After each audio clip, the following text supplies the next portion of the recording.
Welcome everyone, I'm Mickey, and today I'm going to be breaking down the teaser that Call of Duty put out on Twitter a couple days ago about the kill streaks being back. And they brought 3 kill streaks. I feel like 2 are returning, but 1 is definitely returning from a previous Modern Warfare. I feel like these kill streaks are in the medium to high kill range, especially Juggernaut, but we'll dive into it more. But before we do, make sure to tomorrow, if you can, tune in to the live stream Call of Duty we'll be doing.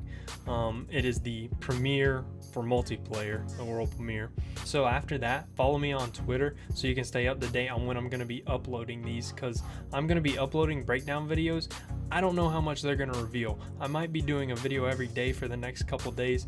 Who knows? It's just, we don't know how much information is coming out yet. So for the Juggernaut, you call in a care package just like you did in MW3. But the twist is, with this Modern Warfare Juggernaut, you have a death machine to his right. There's also a pistol. Unlike MW3, you had a LMG. And if you were a support, you had a pistol and a riot shield. As you can see to the left of the Juggernaut, he has some tactical grenades, maybe flashbangs or concussions, who knows yet. And also he has some knives. I assume they would be throwing knives because he already has a knife strapped to his chest. But so that means he could have flashbangs, he could have throwing knives, and he could have a melee 1 kill with his knife. I assume this will be one of the higher kill streaks, just like it was in MW3. I think MW3's Assault Juggernaut was 17 and the Support was 18, but I don't think Support will make a comeback. It could though. I wouldn't be surprised if it did. But now, on to the next tease. As for this kill streak, I have no clue what to expect. I have 2 questions I immediately ask. One is, how big is this going to be? Looking at the LMG on top of it, comparing it to the rest of the tank, it looks very small. So I think that it will be fairly big. And my second question is, how big are the lanes gonna be? How big are the maps gonna be? Because if it is a big tank, we're gonna have to have bigger maps. Now for what we do know.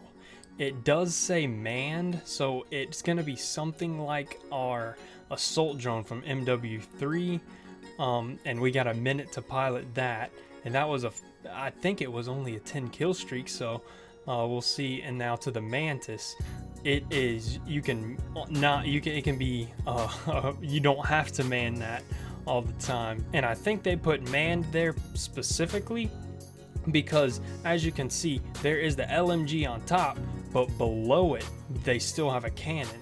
So if you're soloing in that, are you going to be able to cycle through the 2 weapons and you're going to be down low? And can a teammate hop on the back of it and man the 50 cal on top? All I know is this is going to be the most mysterious one to see what it's going to have to change in our game that we're used to house a huge tank. For the white phosphorus, I'm going to read this and break it down as we go.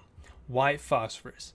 Cover the battlefield with smoke flare canisters. So if it's going to be a fairly high kill streak, I feel like this smoke is going to cover a good amount of the map. Whereas if it's nuke category kill streak, which I feel it has the potential, it would cover the whole map with these smoke flares. Now onto the next part.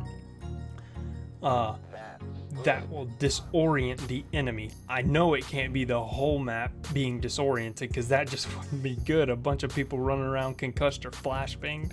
So this has to be isolated in some type of way.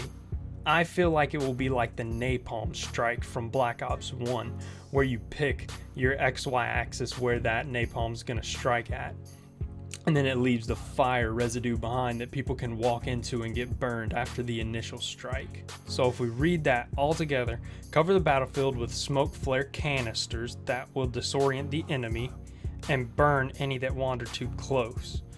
So I feel like that the canisters will drop down and they will explode, create a smoke and concussion. So you will be walking through smoke and concussion, and you could walk into, very easily wander into the napalm, the fire that you burn, and that's how I feel that this is gonna go.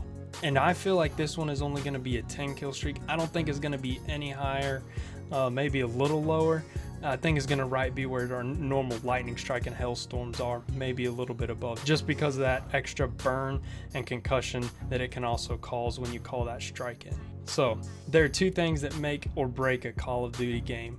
One is maps, the other is kill streaks, and today we got the teaser of kill streaks. So if we analyze Black Ops 4, the maps were fine and the kill streaks were fine, but the kill streaks didn't feel like they were anything innovated, especially for competitive and league play. All we had was our hailstorm and lightning strike like we've had for the past few years, which was fine for competitive, but it really brought nothing new to our public matches, and that's really the majority of players in Call of Duty. Leave a like today if you enjoyed, and consider subscribing and hitting the notification bell to stay up to date on the Modern Warfare news I have coming up in the next couple days. And remember, tomorrow, August 1st, to tune into the live stream. It'll be on Call of Duty's Twitch channel. It'll be Pacific time, 10 a.m., and Eastern time. It's going to be at 1 p.m. And make sure to come back here in the next couple days so that we can dive into it. Thank you, and have a great day.